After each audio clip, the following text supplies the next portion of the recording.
না, নবাব আসার আগে ভালো করে তেল চুকচুকে হয়ে যেতে হবে। আর তাছাড়া আর তোমার দ্বারা কি হবে? সবাই নবাবকে তেল তামাক করে নিজের আখের গুছিয়ে নেওয়ার ব্যবস্থা করছে, আর তুমি কি না নিজেই তেল মেখে বসে আছো? এটা কিন্তু দিদা একদম ঠিক কথা বলেছে। আমরা নিজের কানে সব শুনে এলাম। সোনা দাদু, মন্ত্রী মশাই সবার কাছ থেকে ধারের জিনিস নিয়ে তাদের সবাইকে রাজসভায় হাজির করার মতলব করেছেন। শুধু তাই নয়, তাদের থেকে আবার নিজের ট্যাঙ্ক ভরারও মতলব করেছেন। ব্যাস ব্যাস, বুঝে গেছি। নবাবকে কৃষ্ণনগরে ডেকে এনে মহারাজের দৈন্য দশা দেখাবেন। তবে এভাবে তো আমি মহারাজের নাক কাটতে দেব না। তাহলে তুমি কি করবে শুনিয়ে? মহারাজের ঋণ নিজেই শোধ করে দেবে নাকি? সেই কাজটা কি করে করি বলো তো রানী? রাজা হিসেবে আমার কর্তব্য প্রজাদের সাহায্য করা, তাদের কাছ থেকে কেড়ে আদায় করা নয়। তাহলে থাকুন আপনি আপনার কর্তব্য নিয়ে, তবে ছোট মুখে একটা বড় কথা আমাকে আজকে বলতেই হবে। ও, বলতে আর কি বাকি রাখছো বলো তো? বলো বলো, যা মনে আছে সব বলে ফেলো। মহাজনেরা যে পথ দেখান সেই পথই সেরা পথ, তাই পারলে ওদের অনুসরণ করুন মহারাজ। বাহ বাহ বাহ, চমৎকার বলেছ তো রানী। তার মানে মহাজনেরা অর্থ সংকটে পড়ে যা করেছে, আমিও যদি তাই করি তাহলে আপাতত ওই বিপদ থেকে উদ্ধার পেতে পারি। না না না, এটা তো আগে ভেবে দেখিনি। যা আগে ভাবেননি তা এবার ভাবুন তাহলে। জয় মহারাজ কৃষ্ণচন্দ্রের জয়। জয় মহারাজ কৃষ্ণচন্দ্রের জয়। এই তো সবাই চলে এসেছো দেখছি। বাহ বাহ বাহ, বেশ বেশ। কিন্তু এসে কি হবে মহারাজ? আপনি বলছেন বেশ, কিন্তু এদিকে তো সবই শেষ। আপনি যা দানছত্র করেছেন তার ঠেলায় তো আমরা চোখে অন্ধকার দেখছি মহারাজ।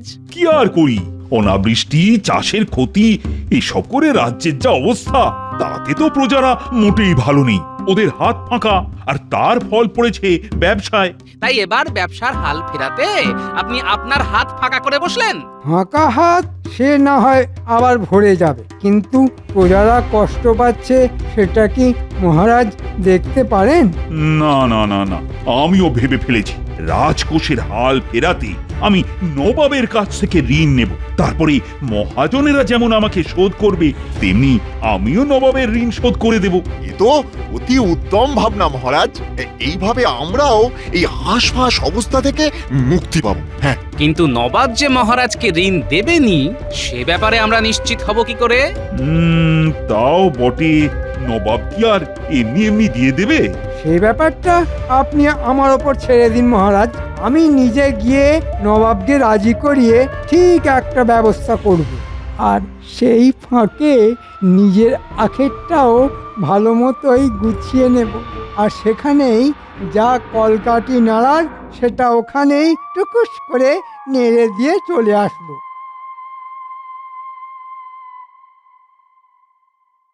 কয়েকদিন ধরে এই মনটা কেমন আনচান আনচান করছে, কিছুতেই মাথাটা খাটাতে পারছি না। তাহলে থাক না, শুধু শুধু সুস্থ মাথাকে অসুস্থ করে কি লাভ জাহাপানা? লাভ আছে উজি, লাভ আছে বই কি। কিভাবে কৃষ্ণচন্দ্রকে বিপদে ফেলা যায় সেটা আমাকে ভাবতেই হবে। ও হো হো হো, তাহলে এই কথা ভেবে ভেবেই আপনার মনটা খচখচ করছে না? হ্যাঁ হ্যাঁ, বেশ কয়েকদিন হয়ে গেল, কিন্তু কৃষ্ণচন্দ্রকে ঠিক বিকাতায় ফেলতে পারলাম না। এবার পারবেন জাহাপনা, খুব সহজেই পারবেন। আরে আরে, মন্ত্রী মশাই মনে হচ্ছে এই কোনো খাস খবর দিতে খুদ বেখুদ এসে হাজির হয়েছে।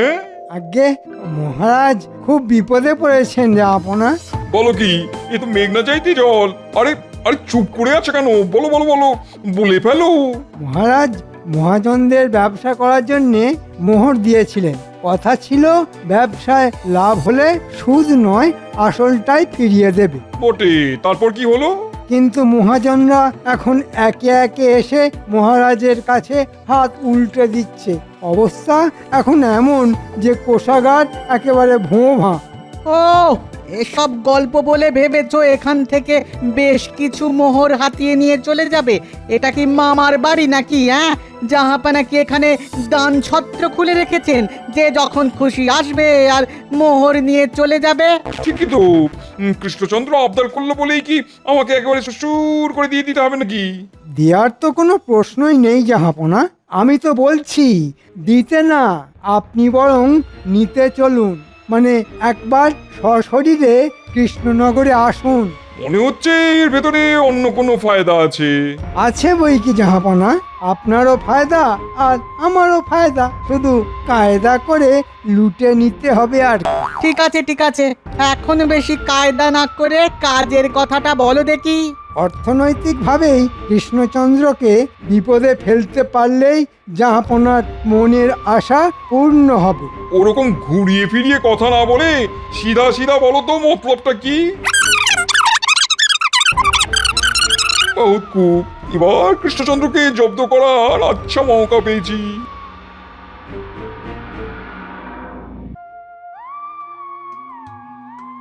কই এখনো তো মন্ত্রী কোনো খবর নিয়ে এলো না। হয়েছে ধরুন মহারাজ, শাস্ত্রে বলে সবুরে মেয়া ফলে। তবে মন্ত্রী মশাই যখন নিজেই গেছেন তখন শুধু মেওয়া কেন, আর যে কি কি ফলবে সেটা তো উনি এলেই মালুম পাবেন মহারাজ। হা, মন্ত্রী তো ভালো খবরও আনতে পারে। এমনও তো হতে পারে যে নবাব সত্যি সত্যি সাহায্য করতে রাজি হয়ে গেলেন। আমি বললে নবাব রাজি হবে না মানে? নবাব হবে না, নবাবের ঘাড় হবে। মনে হচ্ছে মন্ত্রী মশাই কোনো সুখবরই এনেছেন। ভাঙা কাঁসর ঢং ঢং করে বাজিয়ে দিলেই কি আর পুজো হয়ে যায় নাকি? আমি তোমার মতো ফাঁকা কলসি নই যে খালি আওয়াজ দিয়ে যাব। এই মরেছে, আসতে না আসতেই যে ওই বাটিতে আর ঘটিতে ঠুংঠাং লেগে গেল। তবে তবে আমরা যে মন্ত্রী মশাইয়ের কাছ থেকে কিছু শুনতে চাই। বলুন বলুন মন্ত্রী মশাই, নবাবের কাছ থেকে কি সুসংবাদ নিয়ে এলেন বলুন। না না, আমি তো আর কিছু বলবো না। এবার যা বলার বলবে ওই গোপাল। গোপাল? গোপাল আবার কি বলবে? গেলেন আপনি আর বলবে গোপাল? এ আবার কেমন কামাল? কেন আবার? এতক্ষণ তো গোপাল খুব ফুট কাটছিল, এবারে গোপালই না হয় ফুট কাটুক আর আমি চুপ করে থাকি। না না না, তাই আবার হয় নাকি? আমি সেই কখন থেকে হাঁ করে বসে আছি তোমার মুখ থেকে ভালো কিছু শুনবো বলে। মহারাজের কি চিন্তা, বন্ধই হচ্ছে না মুখটা। তাহলে এবার বরং আপনি হাঁটা বন্ধই করে ফেলুন মহারাজ। বলছো বলছো মানে চিন্তা করার কোনো কারণ নেই? বলছি, কারণ নবাব রাজি হয়ে গেছেন মহারাজ। ও বলো কি মন্ত্রী, শুনেও শান্তি। শান্তি না অশান্তি সেটা তো মন্ত্রী মশাই ঝেড়ে কাশলেই বুঝতে পারবেন মহারাজ। হ্যাঁ, কাশো কাশো, জেরে কাশো দেখি মন্ত্রী। নবাব কি অর্থ সাহায্য করতে রাজি হয়েছেন? আগে জাহাপনা সাহায্য করবেন তো বটেই, তবে তার আগে তিনি নিজের চোখে এসে দেখবেন আপনার অবস্থাটা ঠিক কি। এই মরেছে, এ নবাবের আবার আসার কি দরকার ছিল? ভেবেছিলেন খাল কেটে জমিতে জল আনবেন, তার বদলে মন্ত্রী মশাই একেবারে জমিতে কুমির ডেকে এনেছেন। নিন, এবার হয় নিজেকে সামলান, নইলে কুমির ডাঙা খেলুন। হ্যাঁ, মুশকিল তো হলো বটে। নবাব এলে তার খাতির যত্নেরও তো একটা ব্যাপার আছে নাকি? কিন্তু এখন যা অবস্থা তাতে সেটাই তো করা মুশকিল। কি আর করবেন মহারাজ, রাজকোষের হাল ফেরানোর জন্যে এটুকু তো করতেই হবে। তবে এমনটা যে হবে সে তো আমি আগেই বলেছিলাম মহারাজ। হ্যাঁ হ্যাঁ, বলেছিলে বটে, তবে এখন আর কি উপায়? উপায় যদি কিছু থাকে তবে তা ওই গোপালই বার করতে পারে। তাহলে এবার তুমি কিছু একটা করো গোপাল। ওহ, কি বিপদেই পড়লাম রে বাবা। বেশ, তবে আমাকে কয়েকটা দিন সময় দিন মহারাজ। আমি যা ঘাঁটার ঘেঁটে দিয়েছি, এবার যতই চেষ্টা করো নবাবের হাত থেকে মহারাজকে আর বাঁচাতে পারবে না। তবে নবাবের খাতির যত্নের জন্যও তো দুধটা, ঘিটা, মন্ডাটা, মিঠাইটা লাগবে। আরে সেটাই বা জোগাড় হবে কি করে? আপাতত না হয় সব ধারেই হবে, পরে সব শোধ হয়ে যাবে। বাবা, মন্ত্রী মশাই আবার ভোলার দাদের দোকানে মিষ্টি কিনতে এসেছে। চল চুপি চুপি গিয়ে দেখি কি মিষ্টি, পরে ফেরার সময় পাকড়াও করে খাবো। হ্যাঁ হ্যাঁ, চল চল। কি ব্যাপার ভোলা, ব্যবসায় নাকি মন্দা চলছে শুনছি। হ্যাঁ সে তো চলছেই, মানুষের ডাল ভাতের জোগান হচ্ছে না, আর মিষ্টি মুখ করবে কি করে? কিন্তু আমি তো এবার তোমার ব্যবসা চাঙ্গা করার জন্য এসেছি। তাহলে আমার ওই কপাল ভালো হবে বলছেন মন্ত্রী মশাই? আরে হবে কি, ধরে নাও হয়ে গেছে। কিন্তু ওদিকে যে ধারও হয়ে গেছে গলা পর্যন্ত। যার যা ধার আছে সবাইকে ডেকে ফেলো, নবাব আসছেন রাজ্যে। তোমরা সবাই সেজে গুজে রাজসভায় চলে এসো, সব ধার শোধ হয়ে যাবে। তবে আবার কি? তবে এর জন্যে আমার দিকটাও তো দেখতে হবে। ধার শোধ হলেই এদিকেও কিছু ছাড়তে হবে। সে কি আর ওই বুঝতে বাকি আছে? তা সে তো দিতেই হবে।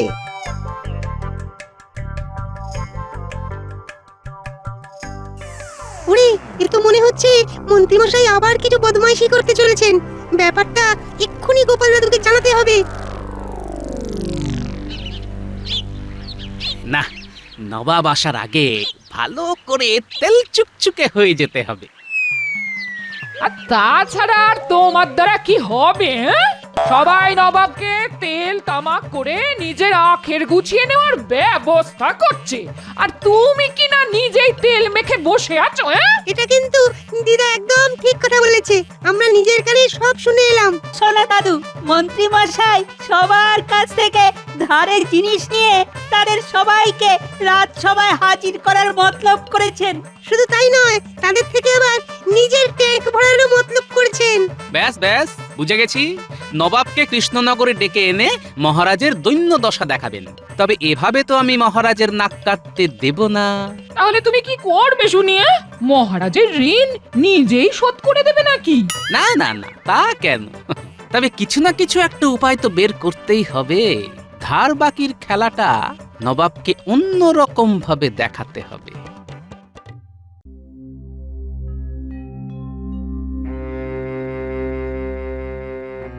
কি হলো মহারাজ, আপনি যেন গভীর কোনো চিন্তায় ডুবে রয়েছেন মনে হচ্ছে। চিন্তা? হ্যাঁ হ্যাঁ হ্যাঁ, চিন্তা একটা হচ্ছে বই কি। ওহ, আজ যে কার মুখ দেখে ঘুম থেকে উঠেছিলাম। সেসব ছেড়ে এবার তাহলে সমস্যাটা খুলেই বলুন মহারাজ। আরে খোলাখুলির আর কি আছে? নবাব আসছেন কৃষ্ণনগরে, এর থেকে বড় সমস্যা আর কি কিছু হতে পারে? ওহ, আমি থাকতে আপনার এত সাত পাঁচ ভাববার কি আছে মহারাজ?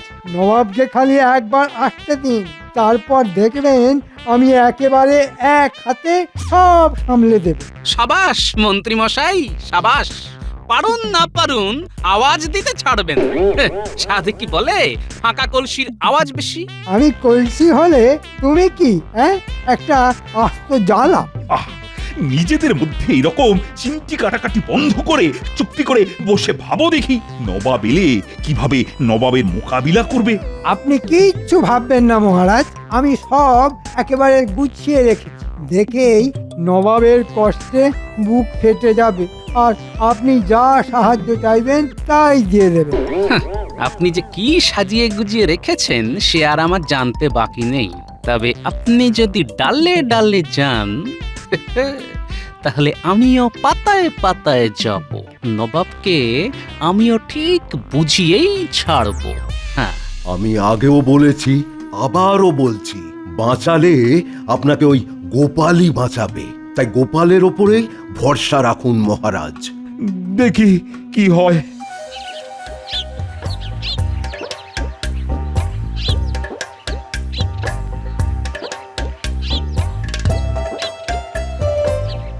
এই তো কতদিন পরে কৃষ্ণনগরে এলাম, কিন্তু সবকিছু তো সে আগের মতোই লাগছে, কিছুই তো বদলায়নি। আমরাও তো বদলাইনি জাহাপানা। তার মানে কি বলতে চাইছো কি? না মানে আমরা তো আবার মহারাজকে আচ্ছা করে লাজে গোবরে করবার জন্য এসেছি, কি তাই না জাহাপানা? আস্তে উজির আস্তে, এত জোরে জোরে সত্যি কথা বললে যে সবাই শুনে ফেলবে। আরে আরে, আসুন আসুন, আমার কি সৌভাগ্য। সৌভাগ্য না দুর্ভাগ্য সে তো একটু পরেই টের পাবে। তবে জাহাপনাকে আজ যেন কেমন একটু ক্লান্ত দেখাচ্ছে। অবশ্য সেই মুর্শিদাবাদ থেকে আসার ধকলটাও তো কম নয়। আমি ক্লান্ত, হ্যাঁ এই তো আমি তো খুবই ক্লান্ত। কি বলছেন কি জাহাপনা? আপনাকে দেখে তো মনে হচ্ছে আপনি যেমন টকবক টকবক করে মুর্শিদাবাদ থেকে কৃষ্ণনগরে এসেছেন, তেমনি টকবক টকবক করে আবার এক্ষুনি এই রাস্তা ধরে এখান থেকে মুর্শিদাবাদে ফিরে যাবেন। ওহ, গোপাল পারেও বটে, নবাবকে আস্তে নাস্তে ঠিক যাবার রাস্তাটা দেখিয়ে দিয়েছে। না না না না, সে গুড়ে বালি। হ্যাঁ, আমি একেবারে ৮ ঘাট বেঁধেই রেখেছি। তাহলে কি করবেন ঠিক করলেন? মানে থাকবেন না যাবেন? আমার তো মনে হচ্ছে জাহাপনা এখনই কোথাও যাবেন না। কি জাহাপনা, যাবেন নাকি? হ্যাঁ হ্যাঁ, যাবো তো নিশ্চয়ই, তবে মুর্শিদাবাদে নয়, আমি যাব কৃষ্ণচন্দ্রের অতিথিশালায়। কি কৃষ্ণচন্দ্র, তোমার আপত্তি নেই তো? আপত্তি? না, না, না, না, মানে আপত্তি কেন? আর থাকলেই বা কি? হ্যাঁ, মন্ত্রী মশাই যখন সব আগে ভাগে ঠিক করেই ফেলেছেন, তখন কোনো আপত্তিই টিকবে না। তবে এখানে থাকতে গেলে আপনাকে যে তার ব্যয় নিজেকেই বহন করতে হবে জাহাপনা। হ্যাঁ, তাহলে নিজের খরচে থাকতে হবে, এমন করুণ অবস্থা কৃষ্ণচন্দ্রের। এই মরেছে, আমাকে উদ্ধার করার বদলে গোপাল যে আমার মান সম্মান ডুবিয়ে দিল দেখছি। দেখাশোনার কিচ্ছু নেই, ফেলবেন কড়ি, মাখবেন তেল, সোজা হিসেবে দেখুন খেল। বেশ, তবে এই নাও 500 মোহর দিলাম। তবে এই মোহরের বিনিময় আমি এখানে গ্যাঁট হয়ে বসে থাকবো, আর কৃষ্ণচন্দ্রের দুর্দশা দেখবো নিজের চোখে। কি আর দেখবেন জাহাপনা, ধার বাকিতে তো গোটা রাজ্যটাই ডুবে রয়েছে। দেখতে চাইলে দেখবেন পাওনাদারেরা সবাই শাড়ি দিয়ে বসে আছে। কি কাণ্ড! মন্ত্রীও তো দেখছি একেবারে হাটে হাঁড়ি ভেঙে দিচ্ছে। ছি ছি ছি ছি ছি ছি, এইভাবে তুমি অর্থ নয় থয় করছো, কিছুই সঞ্চয় করে রাখতে পারোনি। কে আর কি সঞ্চয় করবে জাহাপনা? পৃথিবীতে আমরা খালি হাতে এসেছি, খালি হাতেই ফিরে যেতে হবে। মাঝখানে যতক্ষণ আছি সবই শোধবোধ হয়ে যাবে। না না, এইভাবে ঘুরিয়ে পেঁচিয়ে দিয়ে ব্যাপারটাকে হালকা করলে চলবে না। ঠিকই তো, ঠিকই তো। না না না না না, কৃষ্ণচন্দ্র, তোমার দ্বারা যদি রাজ্য সামলানো না যায়, তবে মন্ত্রী মশাই কি দায়িত্ব বুঝিয়ে দাও। আমার তো কোনো অসুবিধাই নেই, কখন বোঝাবেন মহারাজ? ওহ, দায়িত্ব বুঝে নেবার জন্যে যেন একেবারে অধৈর্য হয়ে পড়েছে। একবার নবাবকে সামলে ফেলি, তারপর ওকে টের পাওয়াচ্ছি। বেশ, তাহলে জাহাপনা এখন বিশ্রাম করুন, পরেই না হয় সকলের অভাব অভিযোগ শুনবেন।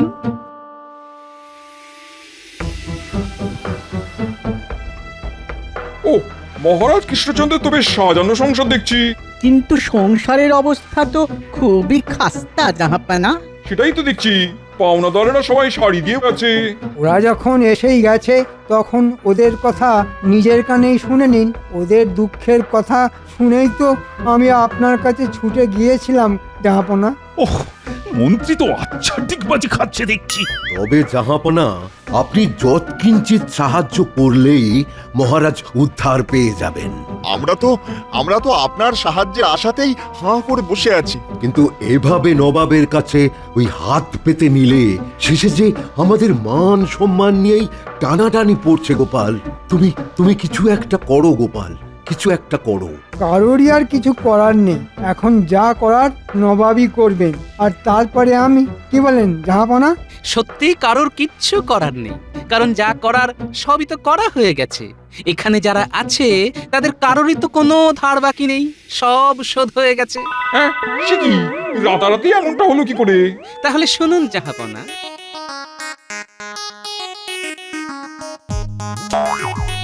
আপনি আসবেন, তাই অতিথি আপ্যায়নের জন্য মহারাজ ভোলা ময়রার কাছে দুধ, ঘি, মিষ্টি বায়না করেছিলেন। সেটা আপনার দেওয়া ওই 500 মোহর দিয়েই মিটিয়ে দিয়েছেন।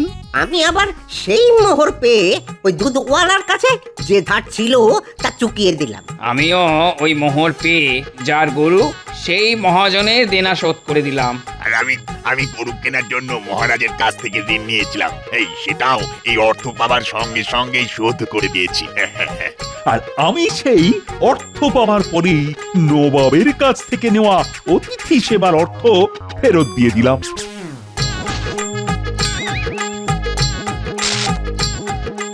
কিন্তু অদ্ভুত কাণ্ড ঘটলো, কিন্তু কি করে এমনটা হলো? এ তো জাদু হয়ে গেল। আমারও কেমন না যেন গোলমাল গোলমাল লাগছে।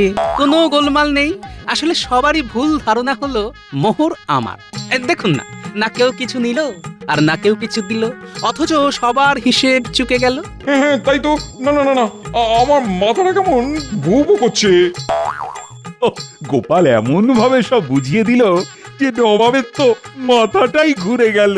তবে আপনার কাছে যে মোহর ফেরত এসেছে তাতে কিছু মোহর কম আছে। কেন কেন কম থাকবে কেন? কারণ মাঝখান থেকে মন্ত্রী মশাই সবার কাছ থেকেই কিছু না কিছু চেয়ে বসেছেন।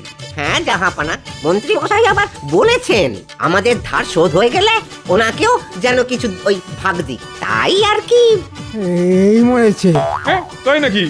মন্ত্রীর পেটি পেটি এরকম প্যান্ট? এখন আমি বুঝতে পেরেছি মন্ত্রী কেন আমাকে জামাই আদর করে এখানে ডেকে এনেছে।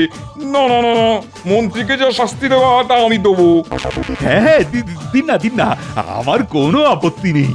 মহারাজের বিরুদ্ধে ষড়যন্ত্র করার জন্য মন্ত্রী 6 মাসের বেতন বন্ধ করা হোক। বেশ বেশ, তাই হবে। কি মন্ত্রী, তুমি খুশি তো?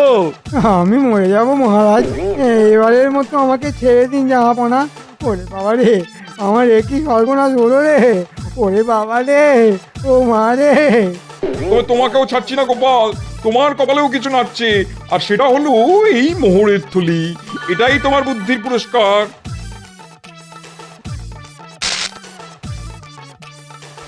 ধন্যবাদ জাহাপনা, তবে আমি এই অর্থ রাজকোষেই দান করলাম। রাজ্যের ভালো হলেই আমার ভালো হবে জাহাপনা। সত্যি গোপাল, তোমার তুলনা হয় না।